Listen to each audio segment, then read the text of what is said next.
આજે અમારે જવું છે પાર્ટીમાં.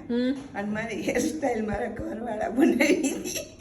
અમારે જેવું તેવું કામ જ ન હોય અને અમારે મારે ખબર ઈ તો કોઈ કે જ નહીં ને, જ્યારે બનાવતા હોય ત્યારે કોઈ હેરસ્ટાઈલ વાળા ન કે કઈ હેરસ્ટાઈલ બને છે, એ તો છેલ્લે જ ખબર પડે. હવે કઈ કરવાનું છે કે થઈ ગઈ? એમાં આમાં ઓલા સંતારા બંતારા નથી ચોટાડવા દીધી. સંતારા બંતારા નહીં, ઓલું શ્રીદેવી નું ફિલ્મ માં એક નતી જીવું થયું. પાછળ પર હતા ડેડી. આમાં મમ્મી કઈક મારે નહીં હો આપણે. તમે જમી એને થોડું દેખાય પાછળ હોય કોની. આગળથી સારું લાગે છે, આગળથી સારું લાગે તમારે બધાને એમ જ કહો જોરદાર લાગે છે, જોરદાર છે, ગજબ લાગે છે મમ્મી. આ તમે જાઓ ને એટલે એમ જ કહે કે અંજનાબેન ક્યાં તમે હેરસ્ટાઈલ કરીને આવ્યા એવું છે? તો પછી વાહ રે વાહ. આપણે સલૂન ખોલવું હોય. સ્પ્રે ને મારજો જરા કે ઉડે નહીં. નીચે કલ્સ કરી દે ડેડી. આમ એવું લઈ આવું ઉભા રહ્યો પછી એને મશીન થી કરી દેજો હરખાથી.